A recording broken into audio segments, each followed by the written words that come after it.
Hello दोस्तों, welcome my YouTube channel. दोस्तों, आज आप सबके लिए लेकर आए बीपीओ के लिए प्रैक्टिस सेट।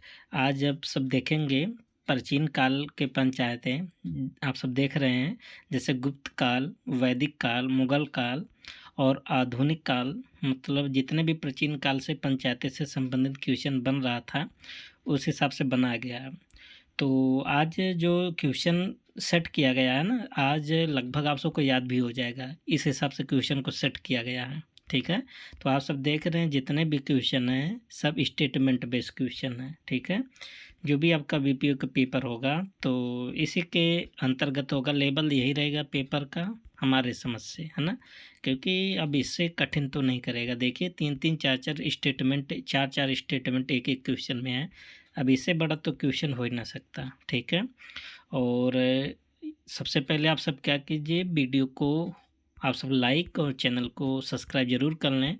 और होम पेज पर यदि आप सब जाएंगे तो वहाँ पर टेलीग्राम का लिंक होगा, वहाँ से आप सब जुड़ सकते हैं। और वहाँ पर पीडीएफ और क्विज़ आप सबको वहाँ पर प्रोवाइड करवा दिया जाता है, ठीक है। तो चलते हैं आपके क्वेश्चन की तरफ, ठीक है। आपका पहला क्वेश्चन है, देखिए।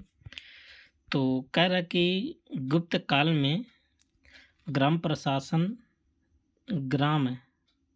की इकाई थी जिसे ग्रामिक संचालित करता था। बिल्कुल बात सही है, पहला स्टेटमेंट सही है।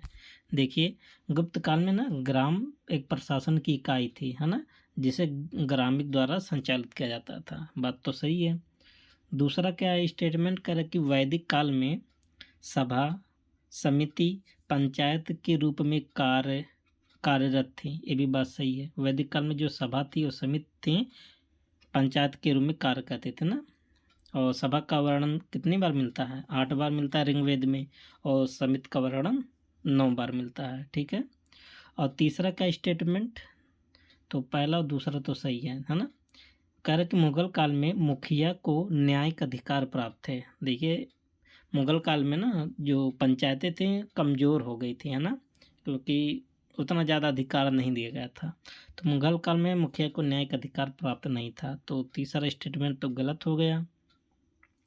और चौथा क्या है, कह रहा कि अकबर ने प्रगना स्तर की पंचायतों को कानूनी मान्यता दी थी। बिल्कुल बात सही है ना। प्रगना स्तर पर जो पंचायत थे ना, अकबर ने क्या दिया था? कानूनी मान्यता दिया था। बात तो सही है। तो कौन सा सही हुआ? 1 2 4। तो ऑप्शन क्या हो जाएगा? सी, 1 2 4, ठीक है। तो देख सकते हैं ऑप्शन सी, है ना। यहाँ एक्सप्लेन भी दिया गया, आप सब देखते रहिए। कह रहे कि गुप्त काल में ग्राम प्रशासन की मूल इकाई थी जिसका प्रमुख ग्रामिक होता था, ठीक है। आगे क्या है, कह रहे कि वैदिक काल में सभा, समिति स्थानीय प्रशासन में अहम भूमिका निभाती थी। और मुगल काल में मुखिया ग्राम पंचायत का नेता होता था, लेकिन उसे स्वतंत्र न्यायिक अधिकार प्राप्त नहीं थे, ठीक है। तो स्वतंत्र रूप से न्याय का अधिकार नहीं मिला था मुगल काल में मुखिया को। अकबर के शासनकाल में प्रगना स्तर की पंचायतें कानूनी रूप से मान्यता प्राप्त थी। नेक्स्ट क्वेश्चन, क्वेश्चन नंबर 2 है। कह रहा है कि गुप्त काल में पूर्वग्रामिक, देखिए क्या है, पूर्वग्रामिक है, नगर पंचायतों का अधिकारी प्रमुख अधिकारी था। बिल्कुल बात सही है। देखिए, गुप्त काल में जो पूर्वग्रामिक था ना, वो नगर पंचायतों का प्रमुख अधिकारी था, ठीक है। और वैदिक काल में ग्रामीणी गांव का नेतृत्व करता था। ये भी बात सही है। और तीसरा क्या है, कह रहा कि मुगल काल में पंचायतें पूरी तरह समाप्त हो गई थी। देखिए, ऐसा नहीं है पंचायतें पूरी तरह समाप्त हो गई थी, है ना, कमज़ोर हो गई थी लेकिन समाप्त नहीं होती। शक्तियाँ कम थी लेकिन समाप्त नहीं थी, है ना। तो आप 100% नहीं कह सकते हैं कि मुगल काल में पंचायतें समाप्त हो गई, पंचायतें थीं, है ना। चौथा क्या है, कह रहा कि महाजनपद काल में पंचायतें मौजूद थीं। बिल्कुल बात सही है। तो यहाँ पर भी तीसरा आपका गलत है, और पहला, दूसरा और चौथा। तो 1 2 4, तो यहाँ भी ऑप्शन क्या बन जाएगा? सी। तो देख सकते हैं क्या है, कह रहा कि पूर्वग्रामिक गुप्त काल में नगर प्रशासन का प्रमुख अधिकारी था। वैदिक काल में ग्रामीणी गांव का प्रमुख होता था और पंचायत का नेतृत्व करता था। मुगल काल में पंचायतें समाप्त नहीं हुई थी, बल्कि वे बदली हुई स्थिति में कार्य कर रही थी, मतलब बदली थी, है ना, और उनके पास शक्तियाँ भी कम थी। और महाजनपद काल में पंचायत व्यवस्था का विकास हुआ, है ना। शक्तियाँ ज़्यादा तो चोल काल में मिला था ना, पंचायतों को मजबूत थी पंचायतें। Question number next, question number 3 क्या है, कह रहा कि गुप्त काल में विषयपति ग्राम का प्रमुख अधिकारी था, बताइए। अच्छा, विषयपति क्या होता था गुप्त काल में? जैसे विषय क्या होता है, जिला को बोला जाता था ना, तो ग्राम से संबंधित नहीं था ना, वो क्षेत्रीय अधिकारी था। तो पहले तो आपका गलत हो जाएगा। दूसरा स्टेटमेंट क्या है, कह रहा कि वैदिक काल में राजा सभा और समिति से सलाह लेता था। क्या बात सही है? बिल्कुल बात सही है।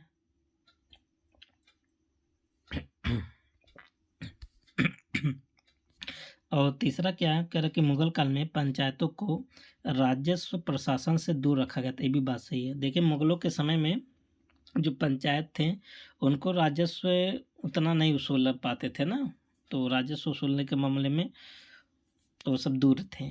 और चौथा क्या है, कह रहा कि अकबर ने पंचायतों को मजबूत करने के लिए फौजदार की नियुक्त किया। देखिए, ऐसा नहीं, फौजदार एक क्या था, मतलब दूसरा टाइप का कर्मचारी था, जैसे सैनिक का था ना, सैनिक का देख रेख करता था। तो पंचायतों से इसका कोई मतलब प्रत्यक्ष रूप से संबंध नहीं था। तो 4 भी गलत है और पहला भी गलत है, तो कौन सा सही हो जाएगा? 2 और 3। तो ऑप्शन क्या बन जाएगा? बी।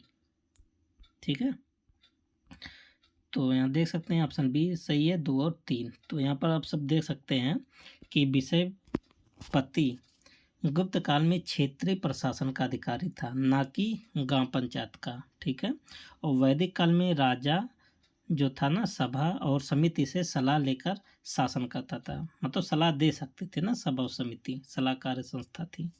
और मुगल काल में पंचायतों को मुख्यतः सामाजिक मामलों में सीमित रखा गया था, राजस्व प्रशासन से वे दूर थे, है ना। और फौजदार क्या था? सैन्य प्रशासनिक अधिकारी था, जो पंचायतों से जुड़ा नहीं था, है ना। तो कौन सा फौजदार क्या था? सैन्य प्रशासनिक अधिकारी था। किसके समय में? अकबर के समय में। ठीक है, तो आप सब देख सकते हैं।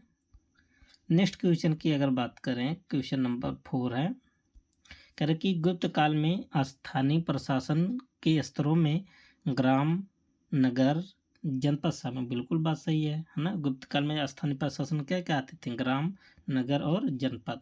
तो पहला तो सही है।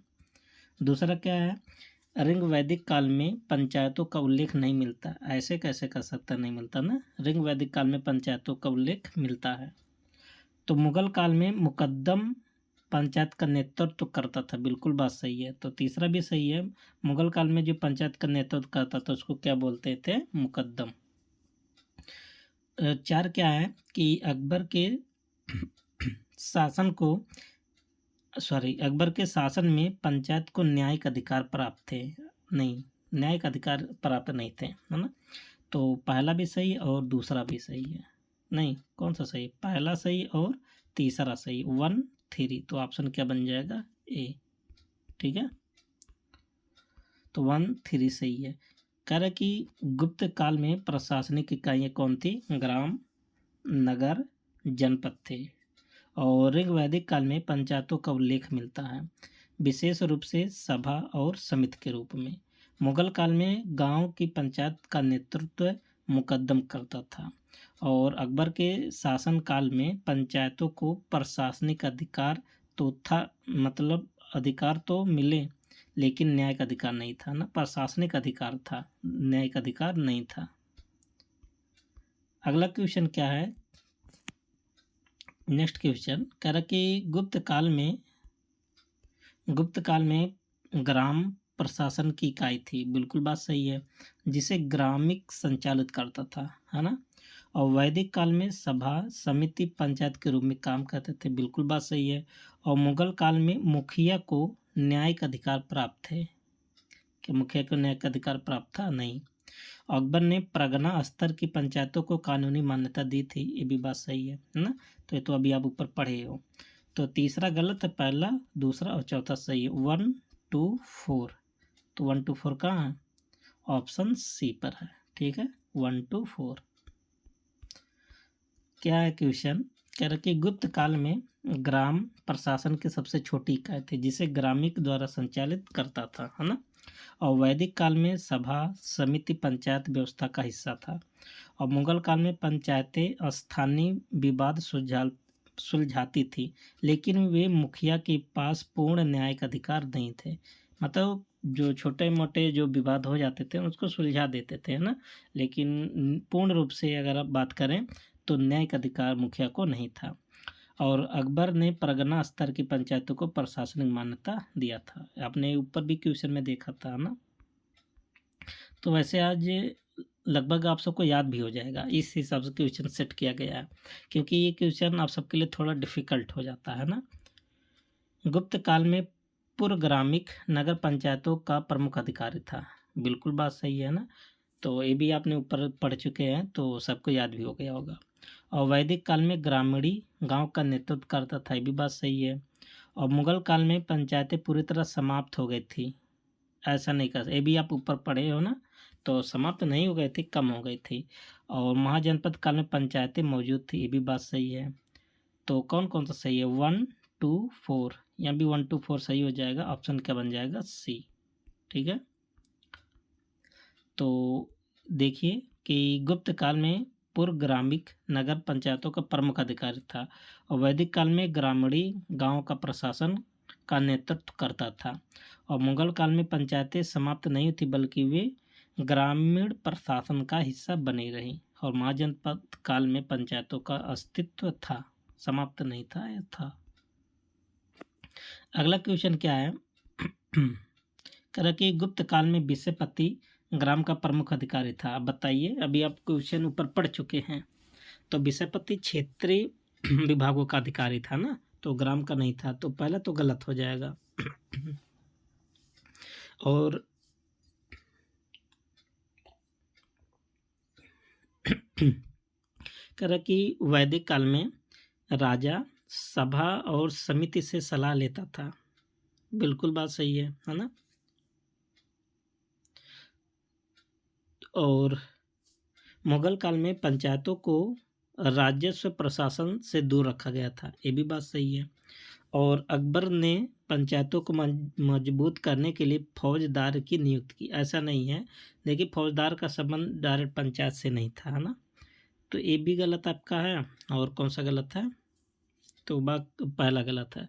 तो 2 और 3 क्या हो जाएगा? सही हो जाएगा। ऑप्शन क्या बन जाएगा? बी। ठीक, देख लीजिए। देखिए, कुछ तो आप सब ऊपर पढ़ चुके हैं, जैसे विषयपति क्या था?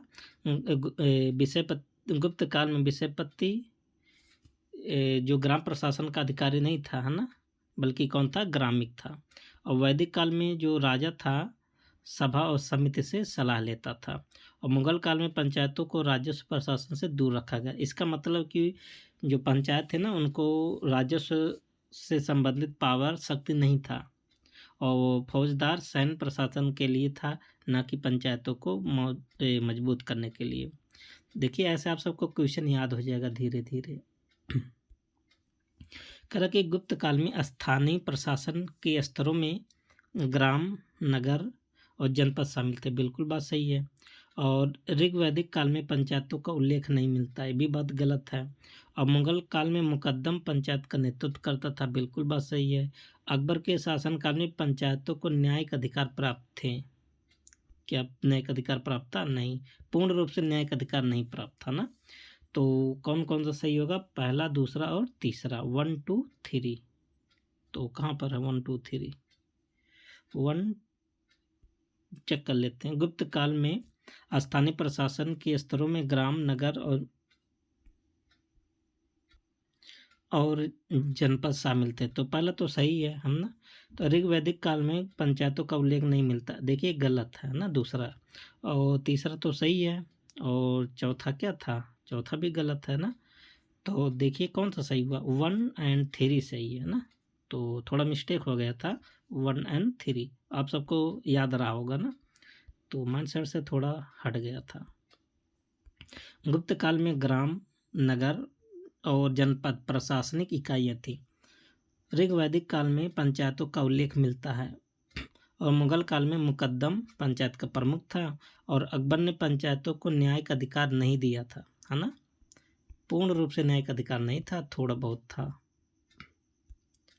और जैसे थोड़ा बहुत था कि मतलब जैसे उसके ग्राम में कोई झगड़ा विवाद हो जाता था ना, तो पंचायतें सुलझा लेती थी,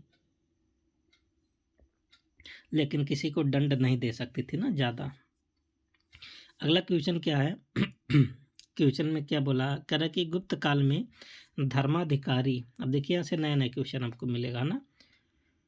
न्यायिक व्यवस्था का प्रमुख था, बिल्कुल बात सही है। कह रहा कि वैदिक काल में गण शब्द जनजाति शासन व्यवस्था को दर्शाता था, ये भी बात सही है। और मुगल काल में पंचायतों को राजस्व संग्रह का अधिकार था। देखिए अभी यही तो मुगल इतने मुगल थे ना कि पंचायतों को राजस्व से संबंधित पावर नहीं दिए थे, ठीक है। तो तीसरा तो गलत हो जाएगा। गुप्त काल की पंचायतें स्वायत्त रूप से कार्य करें, बिल्कुल बात सही। तो गुप्त काल की जो पंचायतें थे ना, बहुत मतलब थोड़ा बहुत स्वतंत्रता उनको थी, है ना।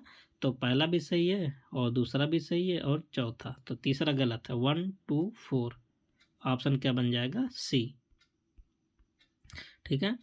तो क्या लिखा हुआ है, कह रहा कि गुप्त काल में जो धर्माधिकारी था ना, वो न्यायिक अधिकारी था, मतलब न्याय संबंधित काम करता था।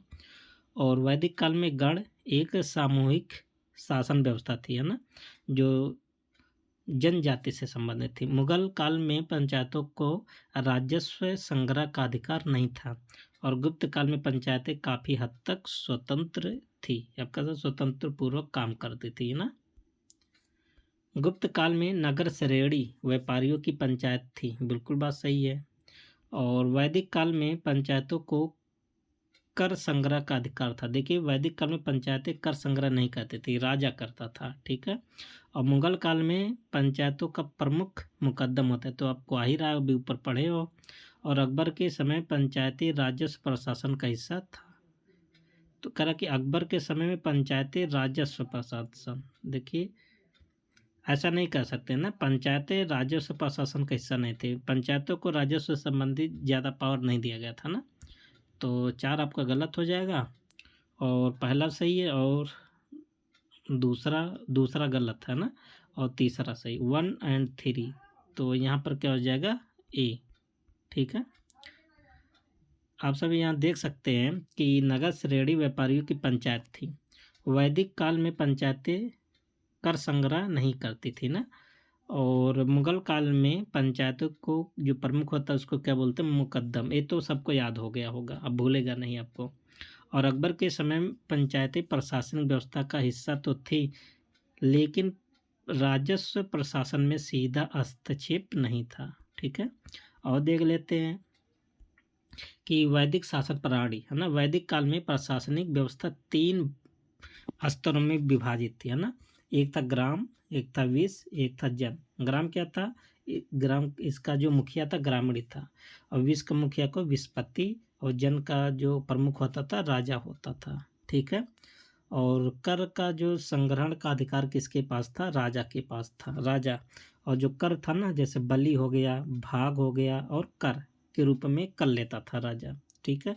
बलि कर के कौन सा कर था, ये स्वैच्छिक कर था जो राजा को दिया जाता था ना। और भाग किस प्रकार का कर था, कृषि उपज का एक निश्चित हिस्सा राजा को देना पड़ता था।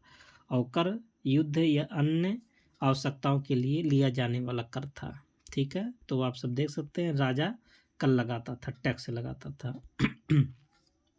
अगला क्वेश्चन क्या है, गुप्त काल में ग्रामीण पंचायत का प्रमुख था, बिल्कुल बात सही है। वैदिक काल में राजा सभा और समिति से सलाह लेता था, है ना, बात तो सही है। और मुगल काल में पंचायतें न्यायिक फैसले ले सकती थी, तो ऐसा नहीं है कि पंचायतें न्यायिक फैसला ले सकती थी, गलत है। न्याय का पावर मुगलों ने नहीं दिया था। औरंगजेब ने पंचायतों की शक्ति बढ़ा दी थी, बढ़ा नहीं दी थी बल्कि घटा ही दिया था, ऐसा शासक था। तो 4 भी गलत है और 3 भी गलत है ना। तो कौन सा सही हो जाएगा, 1 और 2, ठीक है। तो ऑप्शन क्या बन जाएगा, 1। अगला क्वेश्चन क्या है, नेक्स्ट क्वेश्चन, तो कह रहा कि गुप्त काल में विषय एक प्रशासनिक इकाई थी जिसका प्रमुख विषयपति होता था। बिल्कुल बात सही है ना। विषय का जो प्रमुख होता था विषयपति कहलाता था। और वैदिक काल में सभा समिति समाज के सभी वर्गों के लिए खुली थी। ऐसा नहीं है, सभा समिति सभी वर्गों के लिए नहीं था, है ना। तो जैसे ब्राह्मणों के लिए कुछ और था, है ना, सामान्य जनों के लिए कुछ और था, तो सबके लिए नहीं था, तो गलत हो गया। मुगल काल में पंचायतें सामाजिक विवादों को सुलझाने का कार्य करती थी। बिल्कुल बात सही है ना। सामाजिक कुछ वाद विवाद जैसे झगड़ा लड़ाई को सुलझा सकती थी। और जहांगीर ने पंचायतों को न्याय का अधिकार प्रदान किया। नहीं, ऐसा नहीं है ना। तो पहला सही हो गया और तीसरा सही है, 1 और 3। ठीक है, तो देख सकते हैं कौन सा ऑप्शन सही होगा। 1 और 3 पहला ऑप्शन सही होगा। तो एक्सप्लेन देख लेते हैं कि गुप्त काल में विषय एक प्रशासनिक इकाई थी जिसका प्रमुख विषयपति था। ठीक, और वैदिक काल में सभा समिति उच्च वर्गों के लिए थी। ठीक है, और ये सभी वर्गों के लिए खुला नहीं था, केवल किसके लिए था, उच्च वर्गों के लिए। और मुगल काल में पंचायतें सामाजिक विवादों को सुलझाने का कार्य करती थी। और जहांगीर ने पंचायतों का कोई विशेष न्याय का अधिकार नहीं दिया था। ठीक है, अगला क्वेश्चन क्या है, कह रहा कि गुप्त काल में पंचायतों को स्थानीय स्तर पर कर एकत्र करने का अधिकार था। देखिए, गुप्त काल में पंचायतें कुछ कर एकत्र कर सकती थी ना, बात तो सही है। और कह रहा कि वैदिक काल में राजा की सत्ता पंचायतों पर निर्भर करती, राजा की सत्ता पंचायतों पर निर्भर करती थी। ऐसा नहीं है, देखिए गुप्त काल में पंचायतें स्वतंत्र बॉडी थी, है ना। और मुगल काल में पंचायतों के पास अपने स्वयं के दंड देने का अधिकार थे। ऐसा नहीं है कि मुगलों के समय में पंचायतें के पास ऐसा नहीं था, है ना। थोड़ा बहुत था, जैसे झगड़ा लड़ाई को सुलझा सकते थे। और शाहजहाँ ने पंचायतों को अधिक शक्तियाँ दी, प्रदान की, ये भी नहीं है ना, ये भी तो मुगल था। तो कौन सा सही हो जाएगा, 4 गलत है, तो पहला भी सही है और कौन सा सही है,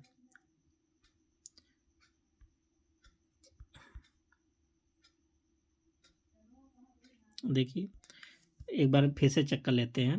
पहला तो आपका सही हो गया ना, जैसे वैदिक काल में राजा की सत्ता पंचायतों पर निर्भर करती थी, ऐसा नहीं है। और अगर हम बात करें जैसे मुगल काल में पंचायतों के पास अपने स्वयं के दंड देने का अधिकार था ना, तो अगर इसको हम सही कर लें, जैसे अभी हम आपको बताया ना, जैसे झगड़ा लड़ाई का थोड़ा बहुत मतलब कर सकता था, है ना, तब ये सही होगा एकदम। लेकिन पूर्ण रूप से स्वतंत्र नहीं थी वो भी मुगलों के समय में ना। जैसे देखिए मुगलों काल में पंचायतों के पास स्थानीय स्तर पर दंड देने का अधिकार था ना, लोकल लेवल पर, लेकिन पूर्ण रूप से स्वतंत्र नहीं थी। ठीक है, तो यहाँ पर कौन सा सही हो जाएगा, 1 और 3। ठीक है, अगला क्या है, कह रहा है कि गुप्त काल में ग्राम प्रशासन को ग्रामिक द्वारा नियंत्रित किया जाता है। बिल्कुल बात सही है, ग्रामिक होता था ना।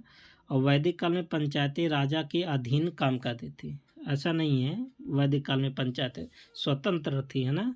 और मुगल काल में पंचायतें पूरी तरह समाप्त कर दी थी, ये भी गलत है। और अकबर ने पंचायतों को कानूनी मान्यता दिया, ये भी बात गलत है।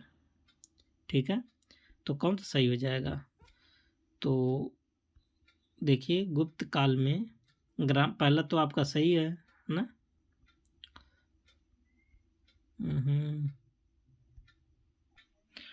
देखिए एक बार फिर से चेक कर लेते हैं। कह रहा है कि गुप्त काल में ग्राम प्रशासन को ग्रामीण द्वारा नियंत्रित किया, बिल्कुल बात सही है ना।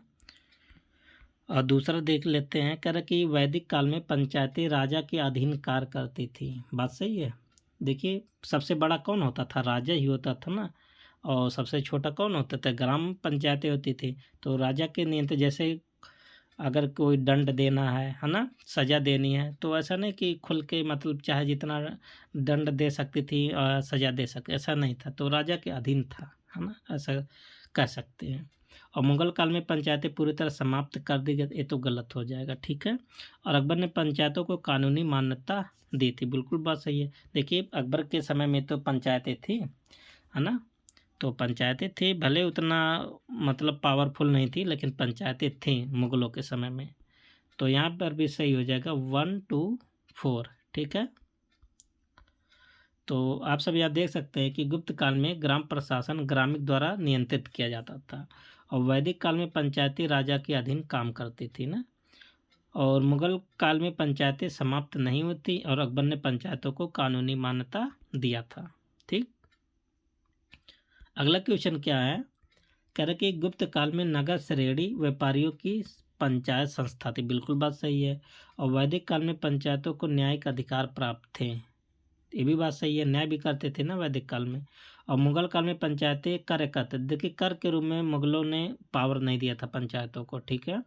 और जहांगीर ने क्या कह रहा है, जहांगीर ने पंचायतों को मजबूत करने के लिए दरबार पंचायत की स्थापना की, ये भी बात गलत है। तो आपका पहला और दूसरा सही हो जाएगा, ठीक है। तो ऑप्शन ए बन जाएगा करेक्ट। नगर श्रेणी व्यापारियों की संस्था थी ना, पंचायत थी।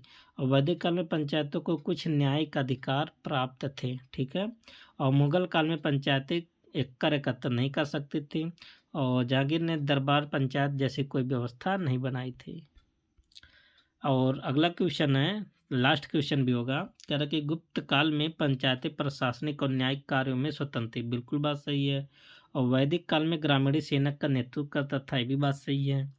और मुगल काल में पंचायतें केवल धार्मिक मामलों का निर्णय ले सकती थी, ऐसा नहीं है। और शाहजहाँ के समय पंचायतें की शक्ति बढ़ गई थी, ऐसा भी नहीं कर सकते हैं, ठीक है। तो यहाँ पर भी कौन हो जाएगा, 1 और 2 सही हो जाएगा, ठीक है। 1 2 सही है। यहाँ देखिए ऑप्शन में थोड़ा मिस्टेक है ना, 1 2 आपका सही रहेगा, 4 नहीं सही रहेगा ना, क्योंकि शाहजहाँ भी तो मुगल था, उसके भी समय में पंचायतों की शक्तियाँ नहीं बढ़ी थी। तो दोस्तों आज आप सब देख रहे हैं, इतना क्वेश्चन है, आप सब 1 बार 2 बार रिवाइज कर लीजिएगा। और टेलीग्राम से ऊपर लिंक है होम पेज पर, टेलीग्राम से जुड़कर आप PDF वहाँ से प्राप्त कर सकते हैं ना, और उसके बाद रिवाइज आप सब कर सकते हैं। और मिलते हैं नेक्स्ट वीडियो में, तब तक के लिए best of luck, thank you and take care.